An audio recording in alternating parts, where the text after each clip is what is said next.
kia ora koutou katoa, no mai haere mai. Welcome to this SPADA session, which today is the Screenrights Cultural Fund Q&A.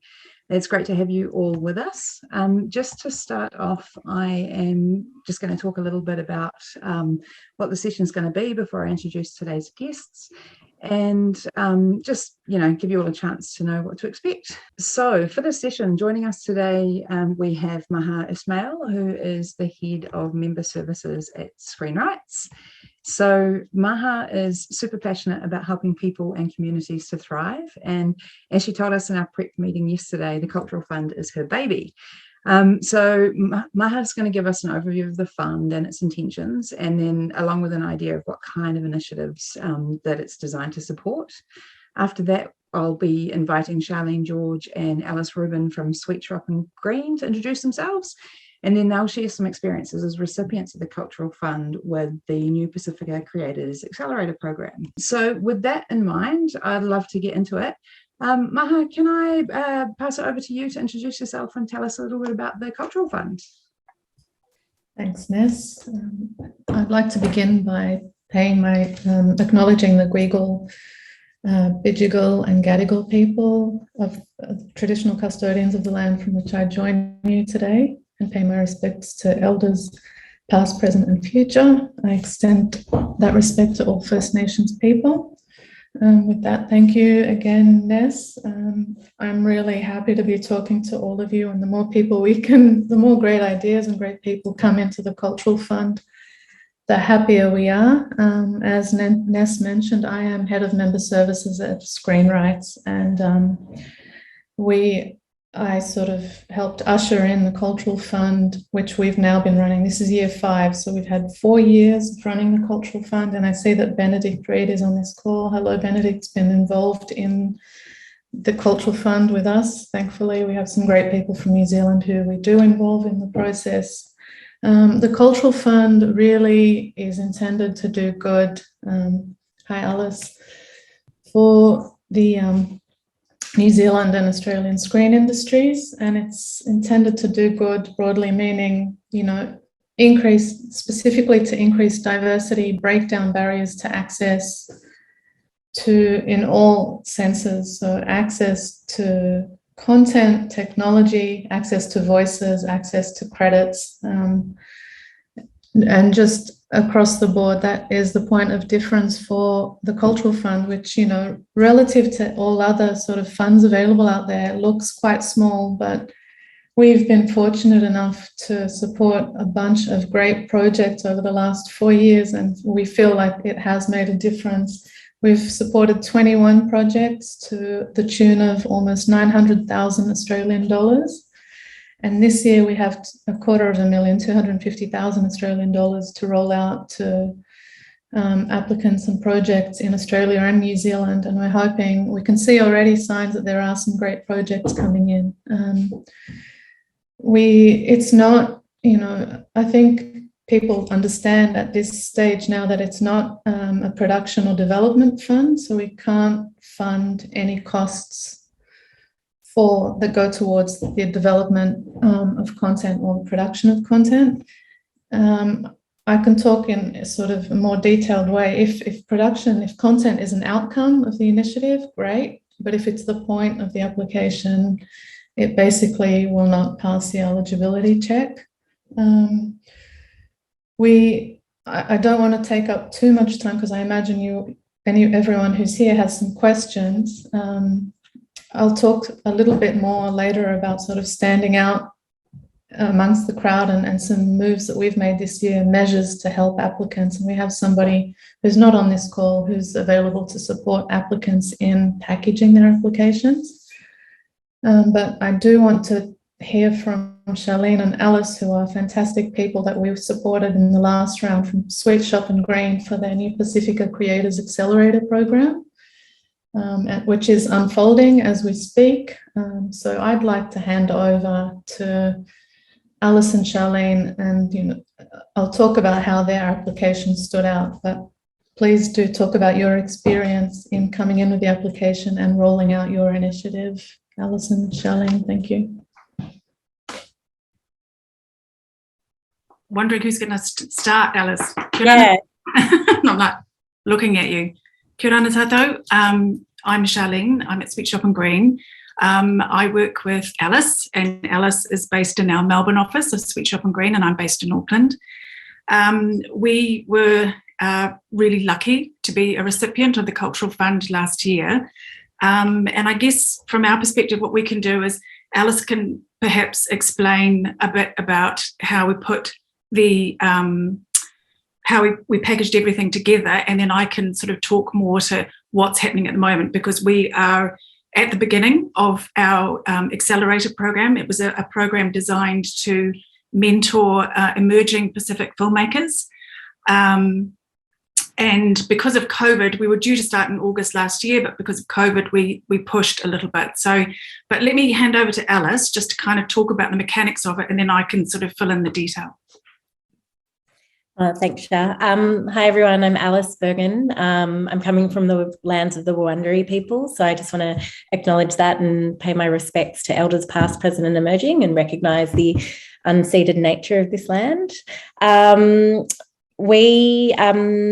guess partly how I came to this was that I had worked with Maha before when I was running a documentary conference called AIDC, and we'd done a little bit of, capacity building around particularly new talent and new diverse talent through different programs and that sort of thing. And then when I moved into this role at Sweetshop Green, where I now head up our sort of doco factual slate, I saw this, I'd seen this over and over again, this amazing initiative that was being run. And I knew that Shah has a group of, a collective of other producers in New Zealand who are very dedicated to supporting, filmmakers from across all different areas as well, not just directors, but writers and, other kind of creatives from the Pacific Islands. So we were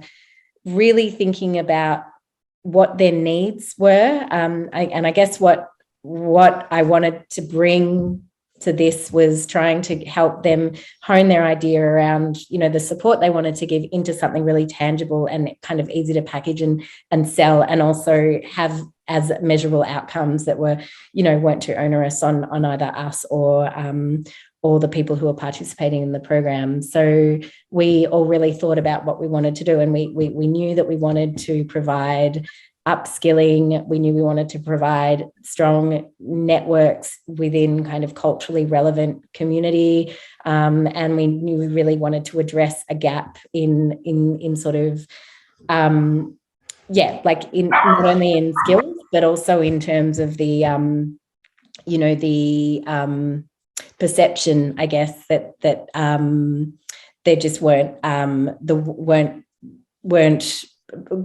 Pacific creatives that could do the work. So we came with these ideas of we knew what we wanted to do, and because we had these 4 teams, we thought, well, a great way to kind of do it is just like a placement for one placement for each team for a year, give them mentors, and then give them and one of the things that Sharlene was really adamant about was that they had to be able to get a credit at the end of the program. So this annual program, they'd only participate, on a production for a certain amount of time, but they would have a mentor throughout the year. And then the main thing is that they come out of it at the end of the year with a new set of networks, people they can draw from, but also the most important thing being really the recognition, the industry recognition, the credit. So it's actually a very simple program, and me talking about it doesn't make it sound simple because I don't talk about things well all the time, but we've given you the application that we put together, just how we tried to kind of really simplify it and break it all down and just make it really clear with really easy kind of KPIs, so that we could just make sure that we were measuring well and we could report easily on it and all of that sort of stuff. So hopefully, if it hasn't already been shared, it can be shared, and then I can leave my email address, and if people have any questions about their own applications, I'm more than happy to answer them. Shah, I've talked for too long. I'm going to throw No, not at all. Thank you, Alice. I mean, Just reiterating what Alice mentioned, it was, I think it's, for us, the application, well, the whole idea was we came up with amazing ideas on how we could use this fund, but in order to really make use of it, it was important for us to identify not only the goals that we wanted. So for us, it was, we wanted to support emerging Pacific filmmakers. We also wanted to ensure that they had an outcome. So there had to be clear outcomes for this sort of project. And the outcome was the credit. But another thing which was really important to look at was the timeline, because, you know, it's quite often when you have this mentor-mentee scheme, you know, you don't necessarily, I guess, synchronize it with productions. And for us, it was really important to give these filmmakers experience, hands-on experience on a production that was happening. So as a group, actually, I don't know whether I even explained. So Moana Collective, which is the group of us, are 4 production companies. There's Tiki Lounge, which is Lisa Tolmer. We've got Sunpick, Stephen Stalin, Kerry Wakia from BSAG, and obviously Sweetshop Green. And so what we decided to do was get together and go, we've got this number of productions happening over the next 2 years. Let's actively put these people in these productions. Whereas sometimes when you have a mentor-mentee situation, the mentee is often given roles that are not related to the actual skill that they want. It's, you know, quite often, you know, you get juniors and they get made to do coffee or transcripts or things in the office which actually don't relate to what they want to do. So that was another part of the process of us of really honing down and ensuring that they've got one-on-one access to someone who's going to train them in those skills. So yeah, we've put 2 mentees through so far. You know, and as Alice mentioned, it's not just directors, producers, and writers. We've looked at composers. We'll look at, you know, it's more about it's emerging Pacific filmmakers that in all sort of realms and levels of a film set, really, and a whole production. So we've been quite broad in terms of, I guess, the types of roles that but it has to be within film.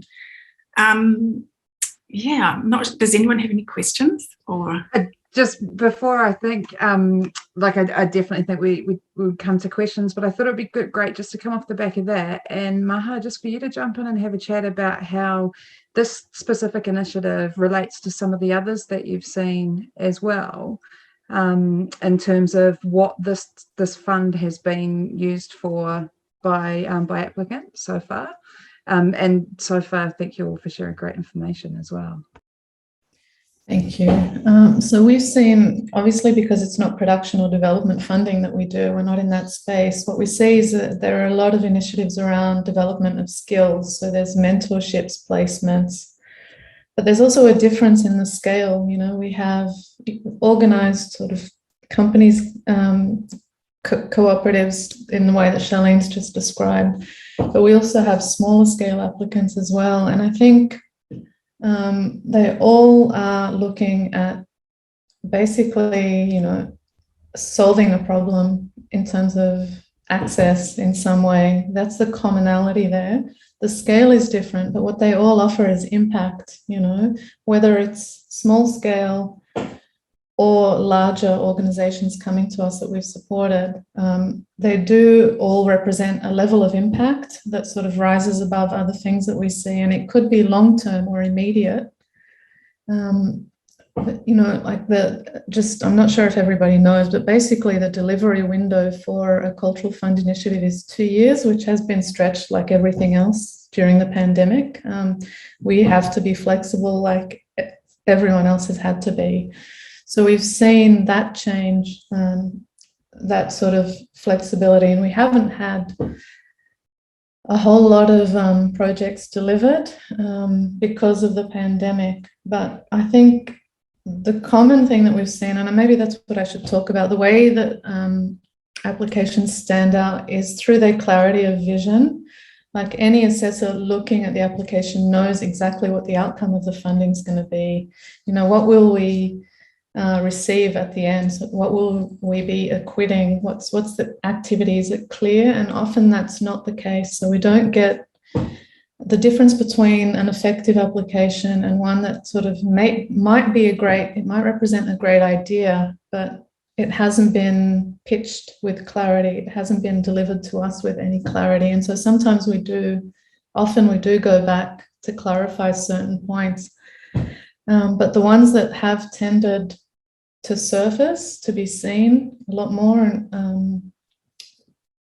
are the ones that very clearly tell you what it is, who's involved, why they can deliver it, what the problem is that they're solving.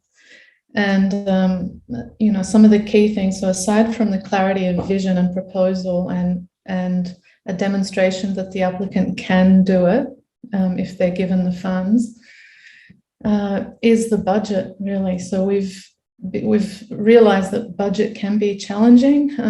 Not everyone's sort of used to working with a budget. So we have this year made available a sort of example budget that I can share with this group through UNAS, if that's okay. We're putting it up on the website and on the application portal, but I can send it to you to share with the group. Because we do realize that's a hurdle. And I think that what's become clear to us is that the budget is a great sort of starting point for applicants, because it really does help to clarify the vision and proposal. When you're putting down what you want to do with the money, clarity follows. So we use an application portal called Good Grants that maybe some of you have had a look at when you've clicked on the link there. I think it's relatively easy to use, and we've tried to reduce the ask from applicants. We don't want it to be an onerous project. And this year, the other things that we've done differently are we've also allowed people to come in with an expression of interest, so that where say it doesn't fall within scope, we can talk to you early on about that, or, shaping it. We also have someone who's supporting applicants.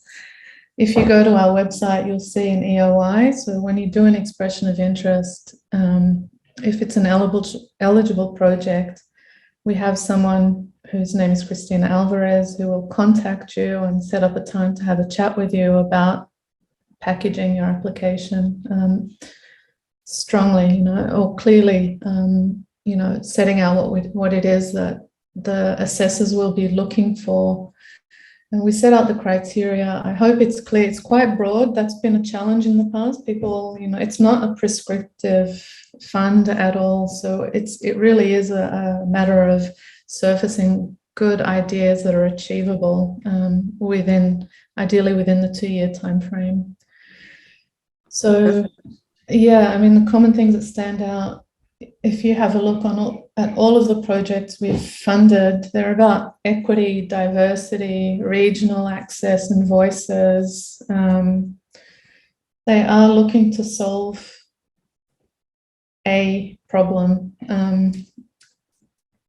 And we're so fortunate to have been, there's some amazing projects they're all amazing projects that we've funded. So we're really happy to see the outcome of the ones that have been delivered, and excited to see what happens with the other ones and what we get this year as well. And, New Zealand, like we all know inside Screenrights, that relative to income that we collect, New Zealand definitely punches above its weight. Like there's always, I think in one round, last year, it's all merging, but we funded 2 New Zealand projects.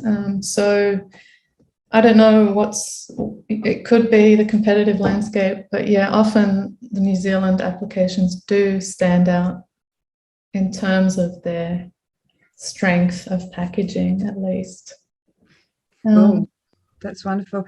So, and I know, we have got that application that Sharlene and Alice have kindly offered to share, which I'll send out to you, and you can see exactly how clear and I guess easy to get on board with it really is.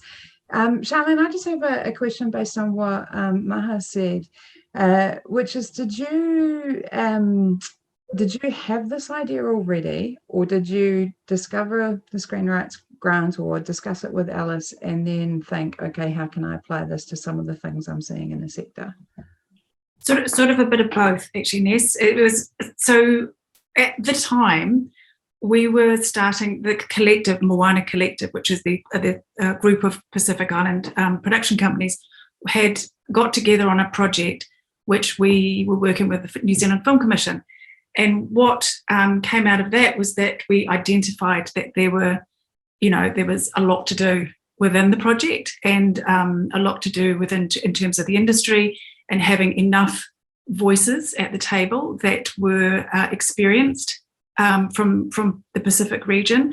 So, and, working with Alice, and Alice understood, she knew this fund, and she just said to us, well, you guys should go and look at this as an opportunity, which was amazing.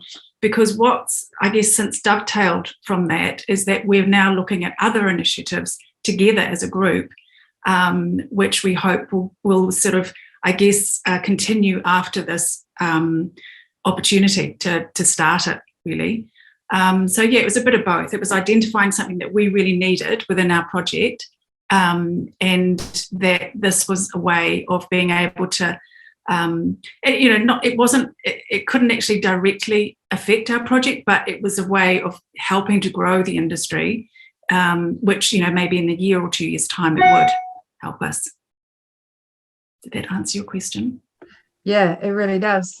Speaking, you want to jump in there, Alice? Yeah, I do. I just, because I got nervous before and I forgot to tell 2 important things that we're gonna explain to the group. So just sort of off the back of that, one of the things we couldn't share with you, because I think we might have deleted it, was our incredible pitch video. And I wanted to bring it up because it was very. Maha can probably speak to this better than I can, but no one wants to do a pitch video, and also we're all in lockdown and it was COVID, and we just got everyone on Zoom, and the 4 heads of the companies just talked about why they were engaged and passionate with the idea. And I do wish we could have shown it to you, because I think it's actually quite simple, and it was very simple. I don't think we edited. I think we just, did it as a Zoom and then sent it through, and it's recorded everybody's faces on it. And I guess what I feel is that I'm not sure if we want the copy of the pitch video now. But yeah, so I guess what we wanted to communicate, we talked about it before, is just that, and Maha, maybe you can speak to this more than, and as well, is that my experience in trying to get funding is that those videos are about your rapport with each other and your passion about the project. It's not about your, capacity to look good or shoot well or edit in fancy ways. And so I just, I just highly encourage you. I'm not sure if it's optional, but if it is, to do it. And if it's not to worry about it, just to keep it simple and fun. Maha. Thanks, Alice. That's I forgot to mention that as well, but I think that is great if you can do it. We asked for it is optional, a video pitch up to 2 minutes, which is not long, and it doesn't have to be. I think people get stuck on this idea that it has to have great production values or be something, but it's not production fund. It really is to get a sense of who you are and what it is that you want to do and your commitment to it. And that's exactly what we got from Alice and Shah and the team. And clearly they thought about it and they wanted it. And the other thing that they did was sort of not be afraid to let us know, introduce themselves to the team, but also to reach out and set up a time for a chat, because I do remember the vision or the idea was slightly different when we first spoke. And it's just about, okay, you have the seed of an idea or something that you're doing, but how can it work with the Cultural Fund, which is, as I said, not prescriptive, but we do have guidelines. That was key there. Just reach out and talk to us. We have added to the team this year, and actually we have on this Zoom some of our team members, and you'll see Tova there and Dominique and Karen. We all work together, and we all want to help. So when we're not working on the Cultural Fund, we're in the member services team. So we are geared towards providing a service. So do reach out to us. We will talk to you and help you as much as we can.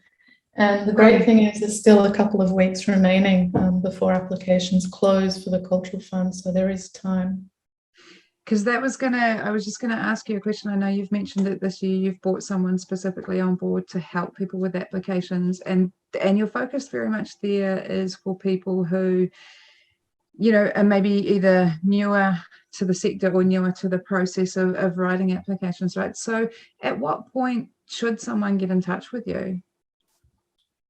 At any point, really. If they've considered applying for the Cultural Fund, get in touch. We can tell you that. That's the other thing as well. If it's not within scope, we can tell you that. So don't dive in and start an application on the portal without first having spoken with us, because the last thing we want is for you to be frustrated about having spent some time and energy and effort on doing an application when it's not in scope. So we're happy to talk to you. Come in at any stage of the idea. And if you've had an initial chat with us, you can also talk to us again before you submit your final application to ask us any questions or sense check it. The other thing, unless I'm sort of maybe jumping the gun a bit, but in terms of, we provide support, but you all have amazing networks, I imagine. So another suggestion that we have, I think that has a great result, is test your idea with someone, a peer or somebody you know and respect, who will give you honest feedback. If it's clear to them, it's likely to be clear to us as well. So yeah, use your connections to people who've also received funding. If you know who they are, and if you scan our Cultural Fund page, you can also work out if you do have contacts who have received funding before. And there will be it's not only about asking them about your application, but also about their learnings from coming to us too. And we've had learnings over the 4 years of running this as well. So we're trying to, every year we have a post-mortem and try to clarify things that weren't clear. So we surface any issues and try to simplify and make it more accessible, which is how this came about, having an applicant support person and an early expression of interest, just to make sure people's efforts were, for a good reason. Perfect. It's such a great asset to the fund to have someone able to help people apply for it, because I think that can be one of the biggest barriers for change for a lot of people. So we're going to get into question time very soon. So start thinking about the questions that you might have. In the meantime, I just wanted to put it back. We'll start with you, Sharlene, and then go to Alice. But I thought maybe if you could just give a couple of observations, either of the things that you felt worked really well or challenges that you had in terms of either the fund application or applying it once you had the money. Thank you. Shall I go, Alice? I guess if I were to give a tip on what would work, what does work, is actually something that Alice spoke about yesterday, is actually keeping it really simple. Like, don't try and overcomplicate things. It's we're all doing this because we want to do something really amazing, but don't set yourself up to fail. Is create really clear goals and outcomes, I think, and achievable within the timeline, because quite often, all of these ideas, they can take 5 or 10 years, but we've got to do it within 2 years. And I think it really does force you to sort of be quite specific about what it is, how you're going to apply this within the 2-year period. And the other sort of thing I would probably say is, because it's 2 years, is administratively you have to be really organised about how I guess it depends on your project and it depends on who you're dealing with. For us, we were dealing, we're actually working with 16 different people that we have to pay over 2 years. And so it's really important to actually have someone to really clearly think that out and just make sure that you've got enough in your budget to cover that administration and contracting and all of that stuff that sometimes you don't think about when you've got an exciting idea, but it is worth ensuring that you've got that side, you've got resource in there so that you can make sure that everything is done properly from start to finish. So sorry, they're a little bit boring tips, but those are mine. Thanks, Shar.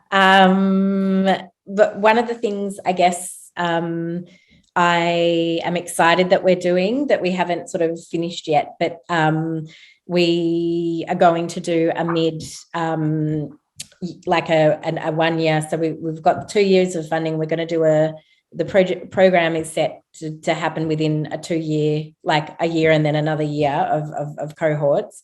So we're doing, we did a expectations sort of survey at the beginning, and we're going to do a feedback survey at the end of the first year, and then we'll do it again for the second year. And I guess what we're hoping to see from that is ways that we can also improve the program for next year.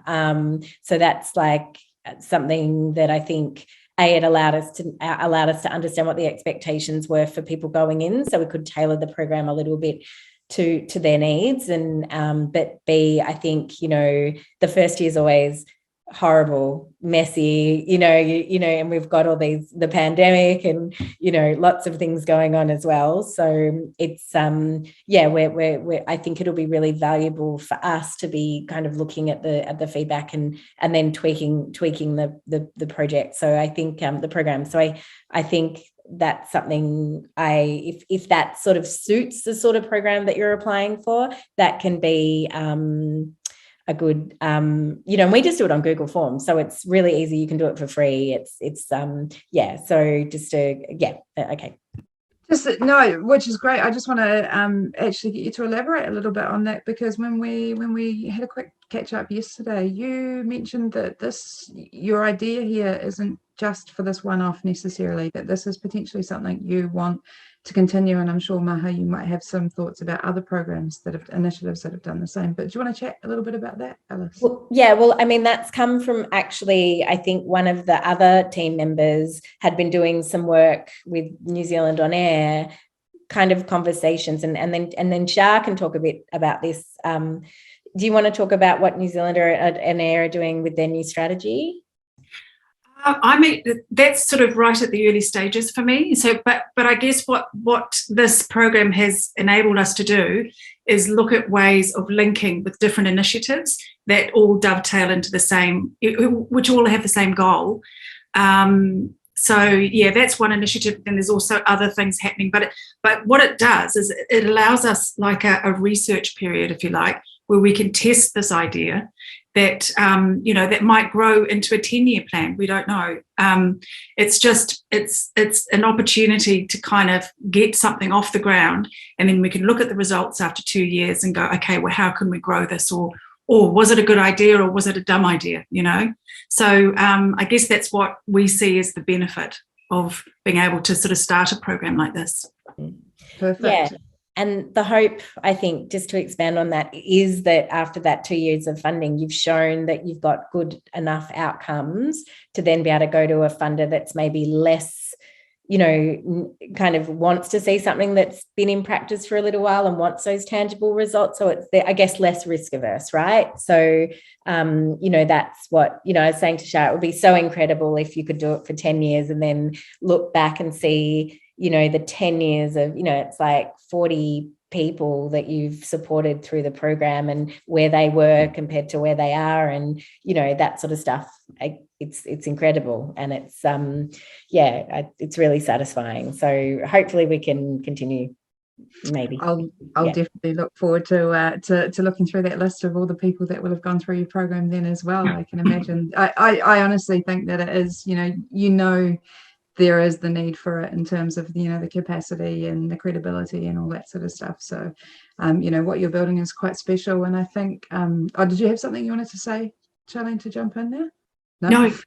So Maha, just on that note, I know you've been impacted by COVID, but are some of the other initiatives having that same sort of maybe long term, this is a pilot, this might be something that grows into something bigger? Do you want to touch on that for us? Yeah, there are some initiatives doing that. There's also the benefit of, in receiving like the Screenrights Cultural Fund grant, unlocking other sources of funding. So we know that's happened, and we do provide letters of support if necessary. We know Creative New Zealand has supported a couple of the projects that we have. there is a slight difference in some of the things that we're doing. So some of the funding we've provided has enabled organizations to extend some of the work that they're already doing. So I'm thinking of Bus Stop Films here. So it allows companies who are doing good work to kind of, scale that and continue it. It provides an opportunity for them to sustain the work that they're doing. The others I can think of, aside from Bus Stop Films, are like Screenworks, which is a regional New South Wales organisation, and they've now provided pathways through their relationships with production companies to provide training and mentorship and allow people from regional Australia to kind of work with metro companies that are in the metro regions. And so strengthening pathways that they've already sort of worked on establishing is a great thing that we will support as well. Most of the people that we've funded have talked about longer term extensions. So it is in some ways, as Alice described, an opportunity to test an initiative and try to extend, like we talk about sort of, the impact and being able to extend that impact beyond the 2 years of the initiative's life, that we're sort of contributing funds towards. Stories from Another Australia is another one that's co-curious, which is, again, increasing diversity and pathways for a change over time. And that's part of their MO. It's part of their reason for being is creating change in the screen sector here in Australia. But if we have a role to play in helping that continue, great. They're all amazing initiatives. They're all about sort of making positive change to industry. The other one is, New Zealand Script to Screen. So they have offerings of all sorts, but, the funding from Screenrights allowed them to run a new initiative that is impactful and that they can continue, hopefully. So yeah, it is an element, it's one of the questions on the sort of life of your initiative and your plans longer term. What happens after you deliver this project? And Ness, I do want to acknowledge that we have two people here who've worked directly with us on the Cultural Fund, and maybe allow them to come in with any suggestions. I see you, Sandy, there, and I know Benedict is on the call, but he's not 100%, so I'm going to leave it up to him about whether he wants to come in with some suggestions about, putting your best foot forward and what to be mindful of in packaging your application. Thanks, Maha. Thanks, Ness. Hi, everybody. I'm Sandy Gilday. I'm the Executive Director of SPADA. It's lovely to see everyone. Apologies for me being a little bit late. I was over virtually at SPA Screen Forever, so it's lovely to continue on the discussion with Screenrights. So as Maha was mentioning, I was lucky enough to be involved with Cultural Fund last year. I think a lot of the key points have already been mentioned, but the ones that just continue to resonate for me when I was just sitting and listening to Alice and Sharlene as well as Maha is, that simplicity. There's something very beautiful about a well-formed and thought-out idea. And actually, you have to go through quite a lot of drafts to get a very simple proposal.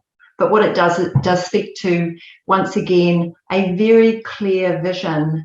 And I think, particularly if I could speak to the Moana Collective proposal in particular, the combination of that clarity of voice coupled with that coming through the video that we were able to watch, that you could just see the beautiful synergy, and you could see that what was on the page was also kind of alive already. I mean, Sharlene, you mentioned that when Ness asked, was this precursor the fund, or what chicken and egg? What was the situation? I think why it was such a beautiful marriage and why it was so successful with your application was because you were already in that space. You were thinking, what is something to meet this gap?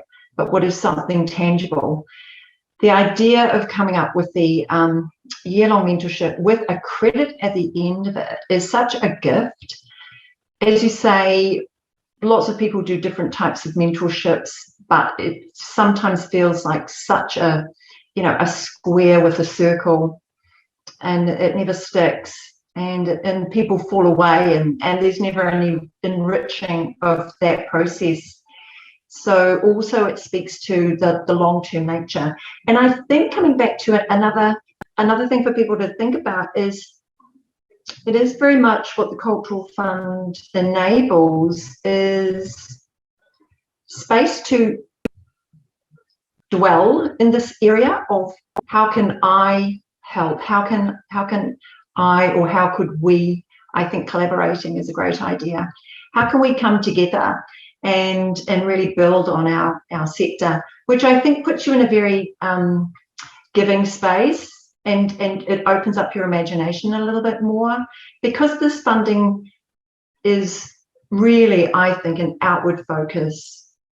It's lovely. It's not, I'm in for my project. Yes, you are delivering that project, but I think you deliver the project for the industry, which I think is I think it's an interesting place for everyone who, if you are writing the application, to put yourself in the place of the person that, or whoever that you were thinking about actually supporting, and just sort of flip that around.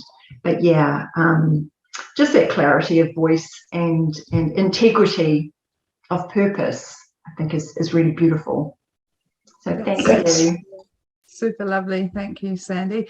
Benedict, sorry to hear you're not feeling very well. If you want to jump in. Otherwise, okay. Sure. I won't turn my camera on. I'm sitting at home with COVID. That's totally fine. I would just say something really practical, and that is, don't get around the word count by adding additional pages, and you can drop in additional documents. It's not going to do you any favors. It's better to have a short and to the point application than try and beat that word count. And the other thing that I saw when I was assessing it 3 or 4 years ago, I'm not sure how long ago it was applicants not actually putting their best foot forward in their CVs, and they're short who I am, because you may have 1 or 2 of the assessors who know who you are, but remember, it's a panel from across both New Zealand and Australia, and it's actually really important to introduce yourself as best as you can to those panelists who haven't heard of you, even though you may be relatively well known in one country. Thank you so much. That's great advice. Maha, did you want to jump in? I just wanted to thank Sandy and Benedict, because they do bring an insider's perspective, and what they just shared was really on point too. So it's, it is for both countries. Just don't understate who you are and what your experience is, and don't assume anything. That's a great point. Cool. Thank you. We've got some time for some questions of people. I know that it actually, all our speakers have been fantastic in terms of the amount of information that we've covered in this session so far. But if anyone has their hope, you look like you might have one. Kia ora, coming through. Hello, lover. My name's Hope. I'm just going to jump on really quickly. Hey, look, I just found this Zoom because I was on Facebook, and I'm really glad that I jumped on this, because I actually think that I'm a product of Shah's, and You are. This is our mentee, Hope. She's created a lot of space for me, so I've been able to do things that I probably wouldn't have been able to do if it wasn't for Shah and Lisa Talmore. So I've got a lot of alufa for them and what they've allowed me. So thank you. Hope, you allow yourself. It's all you. Kia ora, Hope. Yeah, we speak about access, and what Shah and Lisa have allowed for someone like me is to have access to, to have a place in this industry. I've got to do so many cool things with Shah. I mean, last year I got to do a documentary series, and we were zooming the director in from Melbourne, and it's just like a kid from Ototahi's like running it. It was awesome. So it's very special, this fund. Yeah. Thank you. Sorry to be emotional. I'm I a guess crier. it's great, Kia ora. It's fantastic to have your view in the room as well in terms of being on the other side. And Maha speaks so warmly about this project being about doing good, and whether that's for one person or for communities. And it's great to actually have that perspective in here as well. So thank you for sharing that. No worries. Thank you so much. From our perspective, although we, are the source of the funds, we have probably limited insight when it's happening into the impact it's having, and it's so wonderful to hear from you. Thank you. It's just the things that those wahine tours are doing for kids like me it's really good stuff. Yeah. You're doing it, Hope, not us. It's so great, and I guess that's why we're here today, right? To talk about all the amazing potential at every side of the equation for this fund. Does anyone else have any questions or any other kind of comments that they want to jump in with about the fund, or is there anything that anyone else wants to share about it? While you're doing that, I just want to quickly touch on some of the key things that I think have come through today, which is, Maha's advice to get in touch early rather than spend a lot of time and sweat and tears in the project. So if you have an idea, they especially have someone to engage now. So make sure you jump on that opportunity, from Sharlene and Alice around clear goals, clear outcomes, making it achievable, not underestimating the budget and the administration. We in Screen, we can get excited about all the fun and glorious bits, but actually that budget, that structure that sits behind everything that allows us to do all the glorious bits. Sandy's clarity, simplicity, integrity, alongside Benedict's notes about not dodging the word count and making sure you put your best foot forward. So, there's been just some real great gems for this initiative, but actually for so many funding initiatives, if you keep those things in mind. So, and if anyone else has any other questions or comments, now's the time. We do a big shout out to Maha and the Screenrights team, because they're absolutely amazing across the board in terms of all their support that they're doing. So, yay!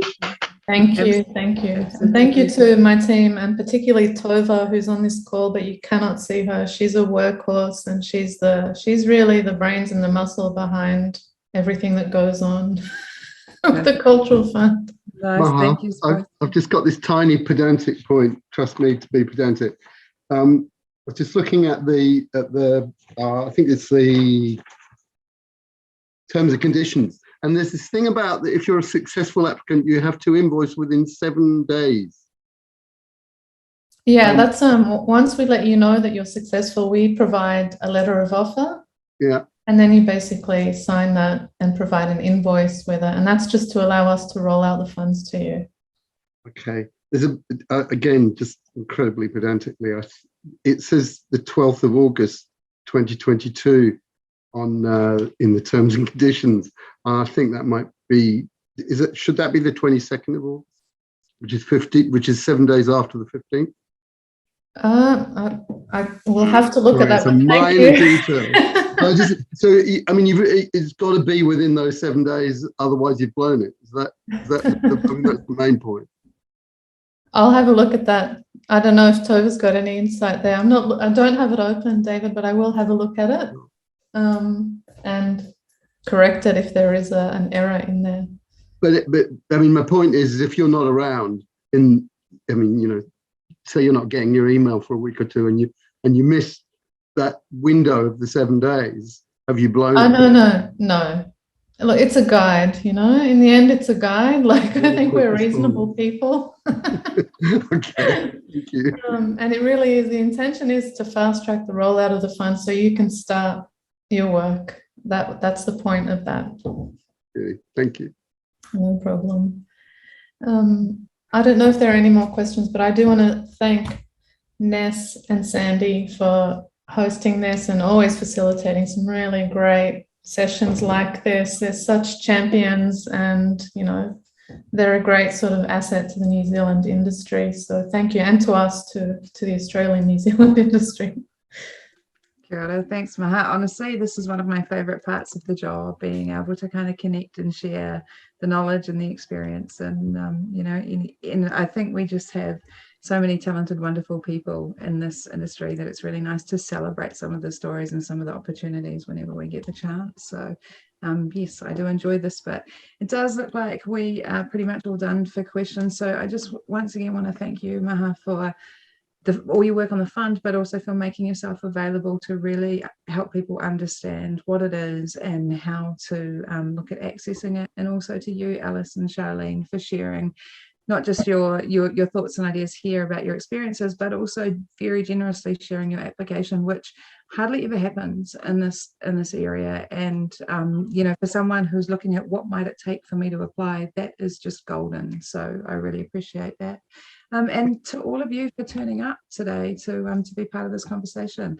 It's always great to have some happy faces in the room. So in the future, we will be able to do more of this in real life. But for now, online is working well. So take care, everybody, and go well into your evening. And good luck with all your applications, whether it's this year or in the future. Yeah. Thanks. Thank you. See you later. Thanks, Ness. Bye.